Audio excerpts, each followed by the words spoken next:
न्याय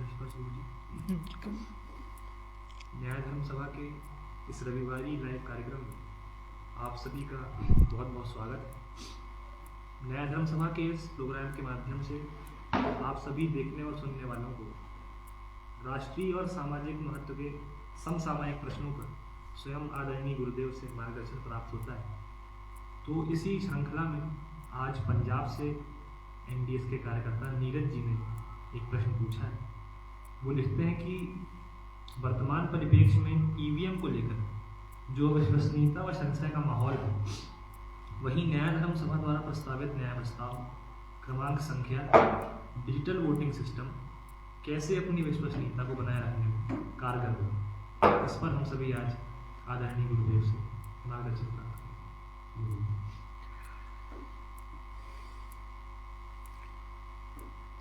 चुनाव में अभी ईवीएम को लेके काफ़ी चर्चा होती है। खास तौर से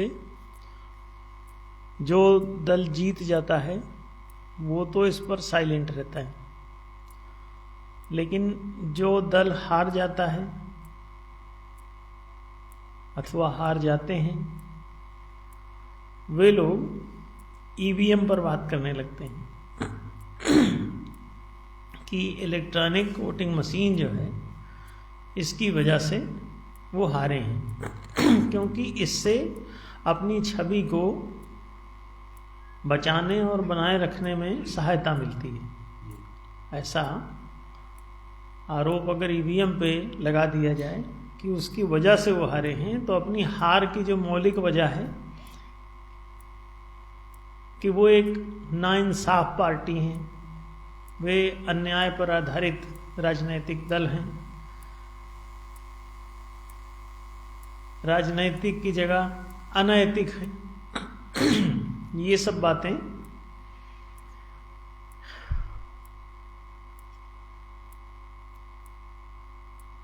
सहज हैं। प्रायः अब हर नागरिक समझने लगा है कि राजनीति ऐसी ही चल रही है। खासतौर से सोशल मीडिया जब से लॉन्च हुई है तो अब पीछे उन्होंने क्या कहा और आगे अभी क्या कहा, इस दल में थे तो क्या बोल रहे थे, उस दल में गए तो क्या बोल रहे हैं, दोनों को कंबाइंड करके अब लोग एक ही वीडियो में दोनों वीडियो को जोड़ के और उसे पोस्ट करते हैं, शेयर करते हैं, तो दूर दूर तक वो फैल जाता है। लोग उसको पढ़ पढ़ के हंसते रहते हैं और इनकी विश्वसनीयता और कपटपूर्ण मछुआरे की भांति व्यवहार को सभी जनमानस भली भांति अब पहचानने और समझने लगा है, जिसकी वजह से राजनीति पर से विश्वास उठता जा रहा है।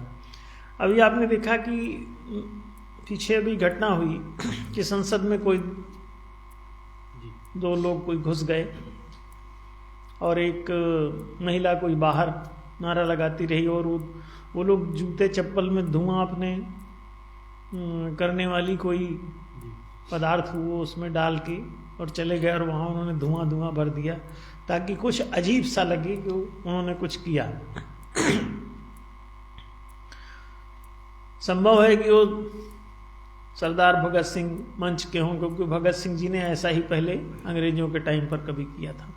क्यों किया था कि अंग्रेजों के कान बंद थे, तो उन्होंने कहा कि आप तो हमारी कोई बात ही नहीं सुनते, जनहित की रक्षा के लिए राष्ट्रीय सरकार परिकल्पित है, राज्य पक्ष, और राज्य को जनता की रक्षा संबंधी, जनता की सेवा संबंधी, जनता के हितों के संबंधित कोई कार्य ही नहीं सूझता। वे लोग राज करने के लिए आपके ऊपर सवार होने के लिए आते हैं और उनको आप अपना राजा मान के उनसे अपने हितों की रक्षा, अपने साथ होने वाले सबलों द्वारा अत्याचार अथवा दुर्व्यवहार को रोकने की ऐसी अपेक्षा आप कर बैठते हैं और फिर उस अपेक्षा में आप अपनी बात कुछ रखते हैं, अपील करते हैं कि आप तकलीफ में, आपको शिक्षा नहीं मिल रही, आपको रोजगार नहीं मिल रहा, आपको आवास नहीं मिल रहा, आपको इलाज नहीं मिल रहा, आपको सुरक्षा नहीं मिल रही, आपको बुढ़ापे में पेंशन नहीं मिल रही, बुढ़ापे का सहारा नहीं है, आप भीख मांगने को मजबूर हैं, आप गरीबी भोगने को मजबूर हैं, आप दूसरों के द्वारा सताए जाने के लिए मजबूर हैं। तो इन सभी समस्याओं से पूरी प्रजा ही ग्रस्त है, नहीं सुनाई हो रही। तो दल कोई भी वहां पहुंचे और करना तो किसी को ही नहीं है। अब तुम ईवीएम से जीत के जाओ, चाहे गुंडागर्दी से जीत के जाओ, चाहे बैलेट पेपर से जीत के जाओ, करना तो तुमको वही अनैतिक कृत्य है। जब जाकर के वहां अराजकीय कार्य ही करना है तो राजनैतिक पदों पर कौन कैसे पहुंचा, इसका क्या मूल्य रह गया। आप ईवीएम में हेरा फेरी करके वहां सरकार जीती है ऐसा आरोप लगा रहे हैं। पहले जब वही दल इसी ईवीएम से जीत के पहुंचा था तो तब तो उसने कुछ बोला नहीं। दूसरे दल जहां भी जीत रहे हैं इसी ईवीएम से जीत रहे हैं।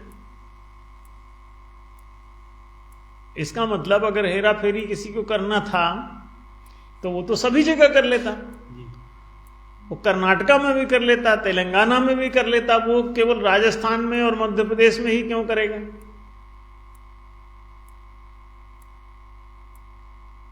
किसी पर्टिकुलर स्टेट में ही वो करेगा।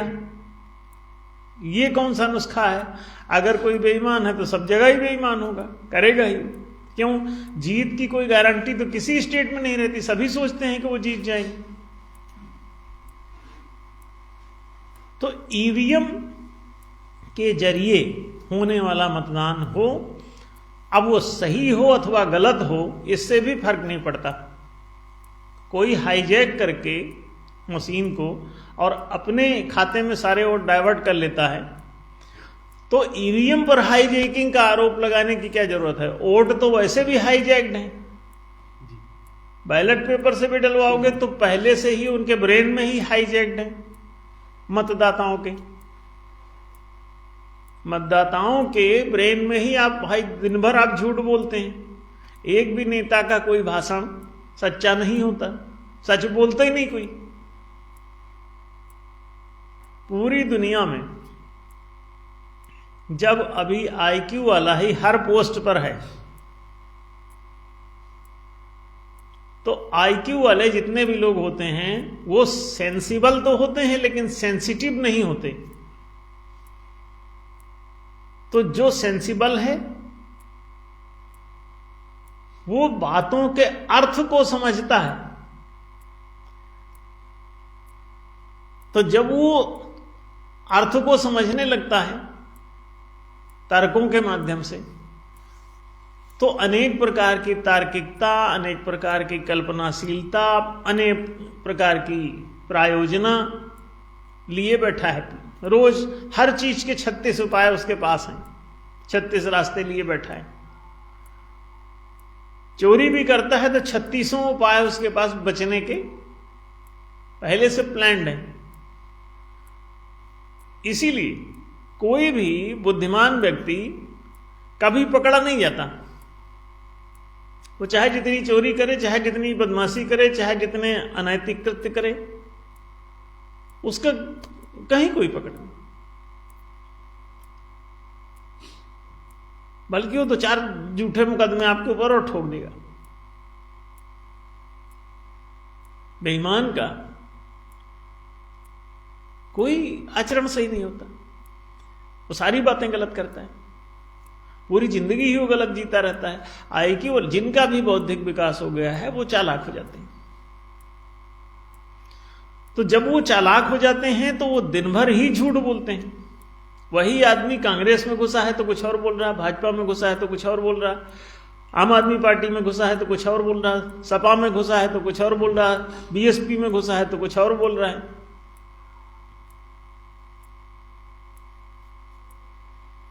एक ही आदमी अनेक नावों में बैठ बैठकर अलग अलग ढंग से अपनी अपनी पतवारें चला रहा है और अपनी अपनी यात्रा कर रहा है।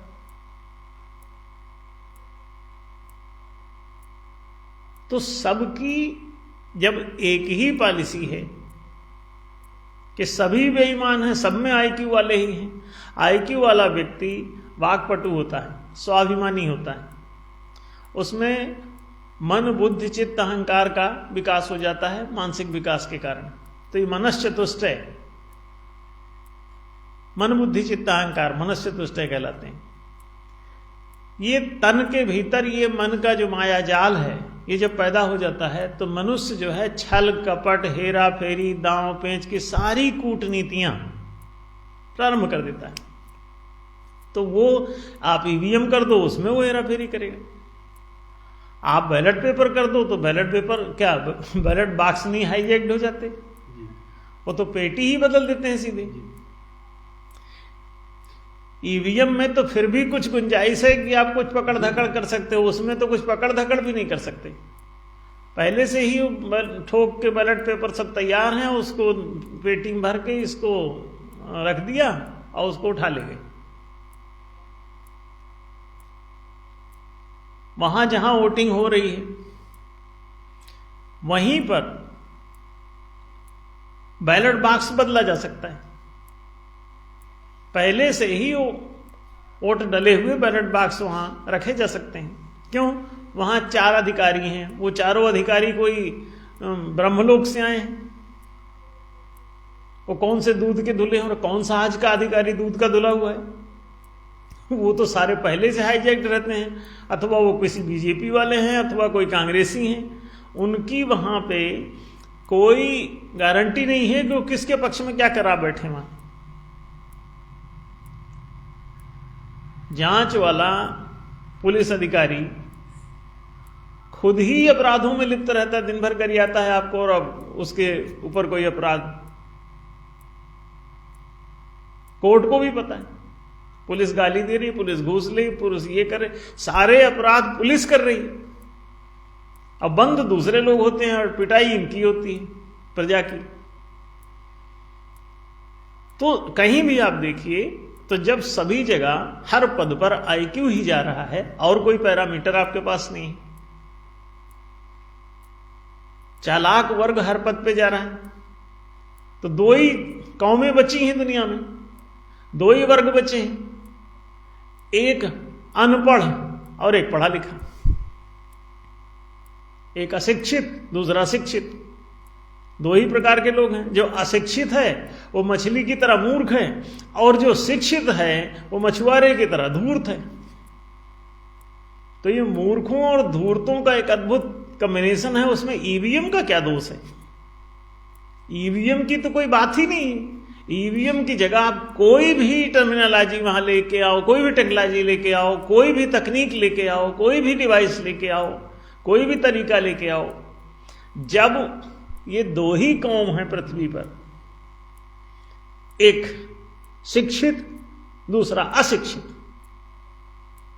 अशिक्षित है सो मूर्ख है, उसे कुछ पता ही नहीं चलना है, कोई कुछ भी करते रहो। शिक्षित है तो वो उन्हीं के वर्ग का ही है। तो वही आदमी जो कांग्रेस का विरोध कर रहा है आज, वो जब कांग्रेस में चला जाता है तो कांग्रेस के गुण गाता है और पिछली पार्टी का विरोध करने लगता है।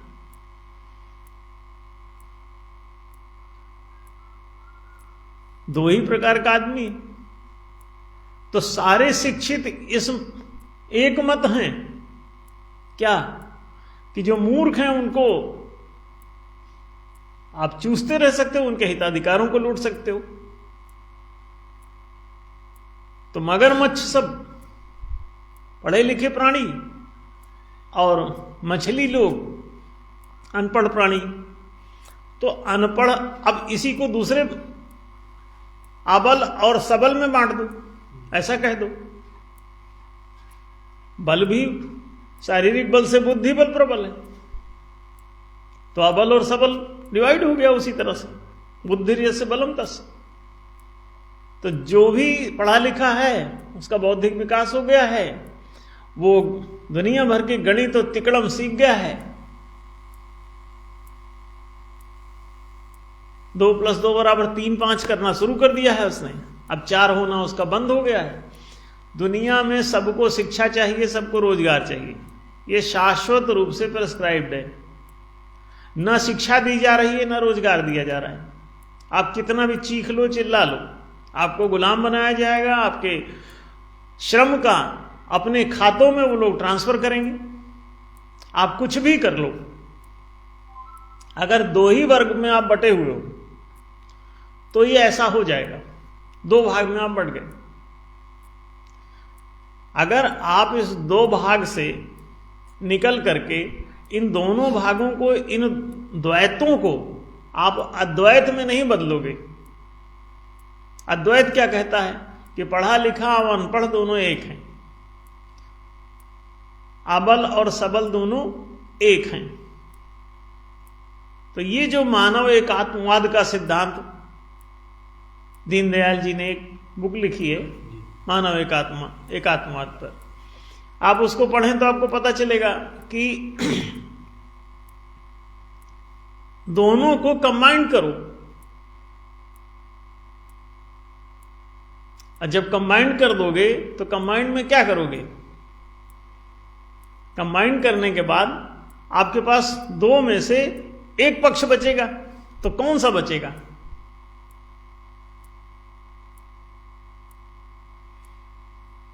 एक पक्ष जो है गुलाम का है, एक पक्ष मालिक का है। एक शोषित है, एक शोषक है, एक दास है, एक स्वामी है। तो कौन सा पक्ष बचेगा? दोनों पक्ष अद्वैत करोगे तो बचेगा कौन सा? सोच के देखो।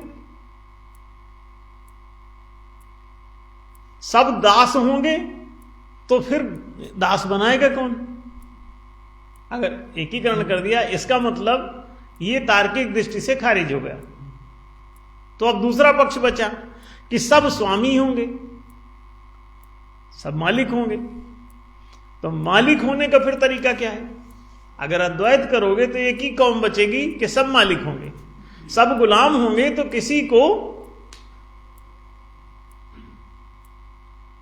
किसके गुलाम होंगे? ये प्रश्न उठेगा। किसी को मालिक तो बनाओगे तभी, है ना? इसका मतलब गुलाम बनोगे तो कभी भी द्वैत नहीं मिटेगा। तो गुलामी छोड़ दोगे तभी द्वैत की संभावना है, तभी द्वैत से अद्वैत की संभावना है। और द्वैत के मिटने का एक ही उपाय है कि सबको मालिक बना दो। तो ये द्वैत जनित द्वंद्व भी समाप्त हो जाएगा। द्वैत ही नहीं रहेगा तो द्वंद्व नहीं होगा। द्वंद्व माने लड़ाई। तो सारी चोरी चपाटी बेईमानी छीन झपट हेरा फेरी जितनी है वो ईवीएम के चक्कर में नहीं है, बल्कि तुम्हारे अद्वैत का अभाव है, तुम्हारी एकात्मता का अभाव है, तुम्हारे एक जैसे मिल्कियत का अभाव है। कुछ लोग गुलाम बन जाते हो, कुछ लोग मालिक बन जाते हो। इसीलिए समाज शब्द का गठन हुआ कि समान हितों के लिए सहमत व्यक्तियों का समूह ही समाज है। ऐसे समाज का गठन करो और जंगल से बाहर आओ। जंगल में द्वैत रहेगा ही, अबल सबल रहेंगे ही, और सबल का अबल पर आधिपत्य रहेगा ही। प्रकृति में बल पर आधारित सब कुछ चलता है। जो ज्यादा बलवान ग्रह होगा वो अपनी तरफ खींच लेगा। ब्रह्मांड में यही गति है, बल पर आधारित है।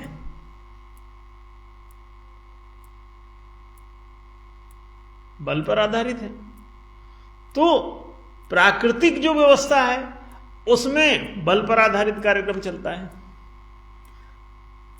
और जब सांस्कृतिक व्यवस्था अपनाओगे, सामाजिक व्यवस्था अपनाओगे, सभ्य बनोगे, जंगल राज से ऊपर मंगल राज की तरफ आओगे तो सब मालिक बन जाओगे। सबके मताधिकार यदि दे दिए जाएं तो सब मालिक की तरह, मालिक का इतना ही पहचान है कि वो दुकान कब खोलेगा, कितने बजे बंद करेगा, क्या बेचेगा क्या नहीं बेचेगा, कौन सा सामान कब लाएगा कि नहीं लाएगा, दुकान पर कितनी देर बैठे, ये अपनी सारे नियम नीति निर्णय जो ले सकता है किसी भी दुकान के, उसी को मालिक कहते हैं। तो अगर ये नियम नीति निर्णय करने के सभी समाधिकारी हो जाएं कि सबके मत से, सार्वजनिक मत से ही सारे फैसले किए जाने लगें, तो ये द्वैतता, ये मालिक नौकर के संबंध, ये स्वामी दास के संबंध, ये शाह गुलाम के संबंध, ये शोषक और शोषित के संबंध, ये शिकार और शिकारी के संबंध, ये तुरंत ही समाप्त हो जाएंगे। ये द्वैत है, वो रहेगा ही अगर आप जंगल में हैं तो जंगल से मंगल की तरफ आइए, जंगल राज को मंगल राज में बदलिए। एक ही उपाय है। हालांकि उसमें एक बात ये पूछी गई है कि क्या एनडीएस का कोई ऐसा प्रस्ताव है जो इसका, इस सिस्टम का भी कोई विकल्प हो, ईवीएम का। हाँ है, उसे हम कहते हैं digital voting system, digital online voting system. तो ईवीएम पे ऑनलाइन नहीं है, वो ध्यान रखें, वो एक डिवाइस के माध्यम से होता है, उसमें इंटरनेट की कोई जरूरत नहीं, उसमें ऑनलाइन की कोई जरूरत नहीं है। ऑनलाइन जो होता है वो लाइव सिस्टम पर आधारित है, नेट बेस्ड है, इंटरनेट पर आधारित है। तो वो क्या होता है, वो जीवित है, उसमें आप किसी भी प्रकार की हेरा फेरी करने की स्थिति में ही नहीं है। क्यों? उसमें होती है पारदर्शिता। जो चीज पारदर्शी है, आप जब चाहें तब पूरा का पूरा पता चल जाएगा कि किस नंबर से वोटिंग कहां गई है, किस आधार नंबर से कहां वोटिंग जा रही। तो यूआईडी बेस्ड मतदान की प्रक्रिया अगर बना दी जाए कि सभी मतदाता कार्डों को यदि उससे जोड़ दिया जाए आधार कार्ड से, तो यूआईडी माने यूनिक आईडी है, वो एक विशेष आईडी है जिसमें वो विशिष्ट आदमी की पहचान हो जाती कि ये जो वोट डालने जा रहा है वो ये पर्टिकुलर आदमी है। तो इसमें सभी प्रकार की हेरा फेरी, एक तो वोट डालने वाली भी खत्म। ईवीएम में ये वोट डालने वाला आदमी की कोई पहचान नहीं है। ईवीएम में आप वहां पहुंचे, आपका यूआईडी भी मिला लिया, तब भी पहचान आगे नहीं फॉरवर्ड हुई, मशीन उससे अलग है। ईवीएम मशीन इस पहचान की प्रक्रिया से अलग हो गई। मशीन नहीं पहचान रही आपको, व्यक्ति पहचान रहा है। और व्यक्ति तो बेईमान ही है। अभी एक वीडियो आया था सोशल मीडिया पे जिसमें वो दिखाया जा रहा है कि एक आदमी जाता है वोटिंग करने के लिए, पूरा सब उसका मिला दिया जाता है, सब सही है। अब जब उधर बढ़ता है तो वहां एक आदमी खड़ा है, उसने बटन दबा दिया और कहा कि हो गया, चलिए आपका हो गया कंप्लीट, और वो लगाइए, उनको लगवाया और वो निकल गया। वो भी समझ गया कि जो सब हो रहा था यही सब वोटिंग था इसमें, कि ये मिलाया, वो मिलाया, पर्ची मिलाया, ऐसा कर दिया, वैसा कर दिया सब। हाँ यहाँ चलो, उधर दिखाओ, ये इधर आ जाओ, ये सब किया। और वहाँ पहुँचे तो उसने ऐसे बड़े टी आवाज आई, और उसके बाद एक आदमी खड़ा है वहाँ लंबा सा, पुलिस वाले भी खड़े, सबके सामने कर रहा है वो वीडियो, किसी ने बना लिया उसका, और चल रहा है। तो ईवीएम डिस्कनेक्टेड है इस पहचान की प्रक्रिया से। तो क्या मतलब रह गया? वो आदमी सबके वोट उसमें टिक टिक दबा के और सबका वोटिंग कर सकता है। जितने की भी वहां पहचान हो जाएगी तो जितने अनपढ़ गंवार रहेंगे उनके सबकी वोटिंग एक आदमी वहां बैठ के करते रहेगा, और हो गया तुम्हारा। दूसरी बात, उस मशीन में भी आपको वहां कहीं भी वो बटन दूसरी भी दबवा सकता है, कोई फर्जी भी रखे रह सकते हैं वहां पहले से प्रभावी जो नेता हैं। आप जाइए, वो बटन उसमें दबवा देगा और इसमें वो खुद दबा दिया करेगा अपनी वाली। आप भी खुश, वो भी खुश। आपसे कहेगा हाँ आप यहाँ बटन दबा दिए, टी आवाज आ जाएगी, और वो फिर ओरिजिनल वाली वो खुद दबा दिया करेगा, ले कमल ले कमल ले कमल। हाँ, या पंजा, जहां मर्जी तो इसका मतलब यह है कि ईवीएम मशीन हटाने से बात नहीं बनेगी। डिजिटल वोटिंग सिस्टम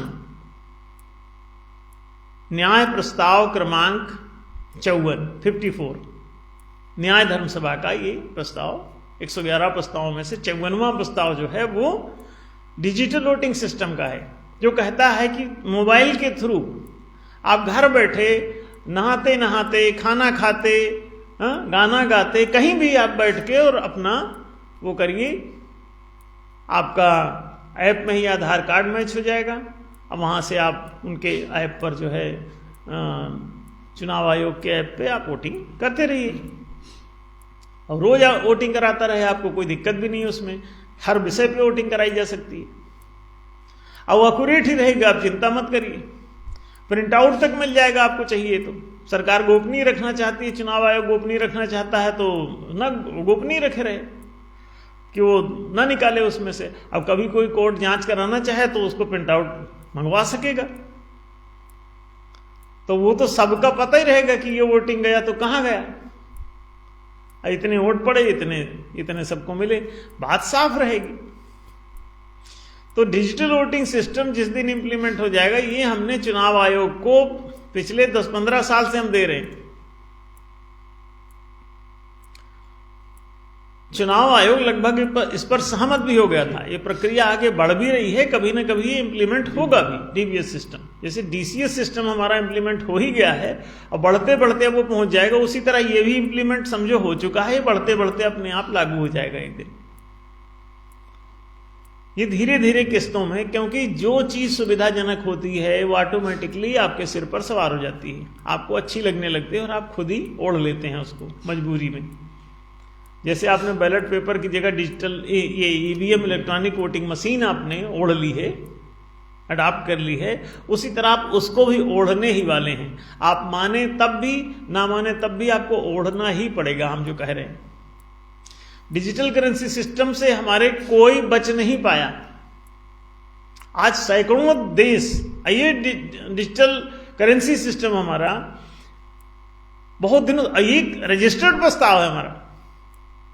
कोई ये ना सोचे कि अपनी चतुराई बता देगा कि वो बड़ा यहां वहां से लेके आया है। हम इस पे लगातार, ये हमारा प्रस्ताव है, बहुत वर्षों से हम इस पे काम कर रहे थे। बाद में हमने देखा कि इसकी हेरा फेरी की संभावना है, तो हमने 2011-12 में इसे रजिस्टर्ड भी करवा दिया। तो तब से ये हमारा रजिस्टर्ड प्रपोजल भी है। ये प्रस्ताव तो हमारे से बहुत पुराने हैं दरअसल। ये तो हमने मैक्सिमम सारे प्रस्ताव 111 जो हैं, ये मैक्सिमम प्रस्ताव हमारे 25 साल पहले हमने बना दिए थे। जब हम वहाँ 99 में, बोल तो हम पहले से रहे थे, लेकिन इनको रिटन फॉर्म में लाने के लिए 99 में हमने इस पे काम किया था। तो ये बहुत पुराने हमारे प्रपोजल हैं, इसमें 35 साल से हम काम कर रहे थे और 25 साल से प्रेस्क्राइब्ड है। फिर 2011-12 से ये 99 के बाद 2011-12 में हमने इसको कॉपीराइट भी करवाया, क्योंकि अभी चोरों की संख्या बहुत ज्यादा है। सब आईक्यू वाले जितने भी बंदे हैं वो कोई भी विश्वसनीय नहीं होते, और उन पर जो विश्वास करेगा वो छला जाएगा। किसी भी आईक्यू वाले बंदे में छल कपट की 100% संभावना होती, वो सेंसिटिविटी उसमें नहीं होती, संवेदना उसमें नहीं होती, सिर्फ वो समझदार बना है। तो इसलिए ईवीएम से चाहे वोटिंग करो, चाहे बैलेट पेपर से वोटिंग करो, और चाहे हाथ उठवा के करो। हाथ उठवा के कर रहे हो तो हाथ सामने उठे हुए हाथ भी बिके हुए हो सकते हैं। आप ये क्यों नहीं समझते? धमकी आ चुकी होगी, हाथ कांपता हुआ उठ जाएगा, जिधर नहीं चाहता उस तरफ। पीछे से कोई चमका रहा है, आगे से कोई धमका रहा है, दूर से कहीं से उसने वहां पहुंचते पहुंचते घर में फोन आ गया है, ये सोच लेना कहां वोटिंग कर रहे हो, देख लेना भाई, नहीं तो हम देख लेंगे बोले। हाँ, तो इसका मतलब यह है कि उठे हुए हाथ भी संदिग्ध हैं, की गई बैलेट पेपर पे लगा हुआ ठप्पा भी संदिग्ध है, साथ में पेटी भी संदिग्ध है, ईवीएम मशीन भी संदिग्ध है, हर चीज संदिग्ध है। एक ही चीज इस संदेह से छुटकारा दे सकती है कि नियम नीति निर्णय के पारित खारिज करने में आप सभी को समान मताधिकारी बना दीजिए, तो ये नौटंकी समाप्त हो जाएगी। क्यों? राजा बन भी जाओगे तो भी तुम कुछ कर नहीं पाओगे, क्योंकि नियम नीति निर्णय पारित खारिज करने में आपको हमेशा जनमत संग्रह कराना पड़ेगा, रेफरेंडम। तो ये तरीका तो वही है कि इसमें इस बदमाशी को समाप्त करने का तरीका तो यही है कि महालोकतंत्र लागू कर दो, द्वादश मताधिकारी बनाओ। मूल सफाई तो उससे होगी। लेकिन टाइम बीइंग ट्रीटमेंट अगर कोई पूछता है तो डिजिटल वोटिंग सिस्टम भी हमने दिया हुआ है। आप ईवीएम का अगर कोई विकल्प बनाना चाहते हो, मालिक प्रजा को नहीं बनाना चाहते हो, लोकतंत्र नहीं लाना चाहते हो, तो एक ही तरीका है कि डिजिटल वोटिंग सिस्टम अपना लो। आप द्वादश मताधिकारी अगर महालोकतंत्र नहीं लाना चाहते, माने जनता को अपने ही समान आप मालिक नहीं बनने देना चाहते, तो डिजिटल वोटिंग सिस्टम अपना लीजिए। ईवीएम का बढ़िया विकल्प है। और डरिए मत, इसमें ना आप फर्जी वोटिंग कर पाएंगे, ना आप बूथ कैप्चरिंग कर पाएंगे, ना आप पैसा खर्च कर पाएंगे। और डिजिटल वोटिंग सिस्टम जैसे ही आएगा तो एक ऐप बनेगा, चुनाव आयोग का ऐप बना के, और उसमें सबका प्रचार रहेगा और जनता का प्रचार हो, जनता के बीच में प्रचार करने की राजनीतिक दलों की, नेताओं की प्रक्रिया समाप्त हो जाएगी ऑटोमेटिक। क्यों? ऐप में सबका डाला रहेगा कि इनका क्या, ये एजेंडा क्या है, क्या कहना चाहते हैं, इनका पिछला रिकॉर्ड क्या है, अगला रिकॉर्ड क्या है, इनका प्रस्ताव क्या है, वो सब वहां पे क्लियर रहेगा। इनका चुनावी घोषणा पत्र क्या है, इनका निजी बायोडाटा क्या है, इनकी योग्यता क्या है, इनकी अयोग्यता क्या है, वो सब उसमें लिखा रहेगा चुनाव आयोग के ऐप में। और उसी पर वो जारी कर देगा और उसी पर से वोटिंग हुआ करेगा। तो चुनाव प्रचार शून्य, जरूरत खत्म हो गई, तो लिखा ही है उसमें सब, जो भी प्रचार करना है उसमें लिख दो, बात खत्म हो गई। सबका, हर वोटर के पास पूरा ऐप जाएगा तो सब जगह प्रचार पहुंच जाएगा, सभी का एक समान। उसके बाद ओरिजिनल आदमी अपने आप चुन जाएगा। और ये सारी की सारी जमानत राशि और नौटंकी और चोंगा और फूंगा और पंपलेट और बैनर और नौटंकी और दारू और मुर्गा, ये सब खत्म हो जाएगा राजनीतिक धरातल पर। सारी गंदगी लिपट जाएगी, धमकी, सड़ाकी और मुहर लगेगी छाती हाथी पर, नहीं तो लाश मिलेगी घाटी पर, ये सब नारेबाजी तुम्हारी और नौटंकी सब समाप्त हो जाएगी। ददुआ डकैत, फला डकैत, तो इस मलखान सिंह ललकार रहे हैं, इसको वोट नहीं दोगे तो उधर कर देंगे, उनने ललकारा की एक से एक कलाकारी जो चलेगी या चल रही है, ये सब खत्म हो जाएगी आपकी। मात्र एक ऐप बनाना है चुनाव आयोग को, और डिजिटल वोटिंग सिस्टम लागू कर ले, और महालोकतंत्र भी उसके साथ अगर जोड़ ले वो, तो पूरा राष्ट्र ही सुधर जाएगा। केवल चुनावी प्रक्रिया ही नहीं, राष्ट्र ही पूरा सुधर जाएगा, बहुत अच्छा हो जाएगा, कहीं कोई तकलीफ नहीं रह जाएगी, चारों जनाधिकार जनता के स्वतः मिल जाएंगे। तो ये बात शायद स्पष्ट हुई हो। पंजाब से ये नीरज जी का प्रश्न था, तो आशा है कि उनको इसका उत्तर मिल चुका होगा। सम्यक जी, आपका बहुत बहुत धन्यवाद। आपने इस विषय पर हम सबका मार्गदर्शन किया और हमें ये बताया कि दरअसल वास्तविक समस्या यही है कि समाज में एक द्वैत व्याप्त है और दुनिया भर में ये दो वर्ग दिखाई पड़ते हैं, एक शोषक और एक शोषित। तो ये बात स्पष्ट ही है कि जो शोषक वर्ग है उसके हिस्से में मिल्कियत, और जो शोषित वर्ग है उसके हिस्से में सदैव गुलामी ही रहती है। बेशक उस गुलामी का रूप बदलता रह सकता है। बहरहाल न्याय धर्म सभा के प्रस्ताव हम सबके सामने हैं और यही एकमात्र समाधान है इस द्वैत जनित द्वंद्व से मुक्ति का। तो आप सबसे अपील यही है कि जल्द से जल्द इन्हें स्वीकार करें, और जब तक हम लोग न्यायशील महालोकतंत्र को स्वीकार करके सबको ही मालिक नहीं बना लेते, तब तक ये बात स्पष्ट ही है कि हम अन्य कुछ भी उपाय करते रहें, इन समस्याओं का जो परमानेंट सोल्यूशन है वो हमें प्राप्त नहीं होगा। आप सबसे अपील यही है कि इस वीडियो को अधिक से अधिक लोगों तक पहुंचाएं, इसे शेयर करें, लाइक करें, इसको सब्सक्राइब करें। आपसे फिर मुलाकात होगी अगले रविवार एक नए प्रश्न के साथ। तब तक के लिए शुभ।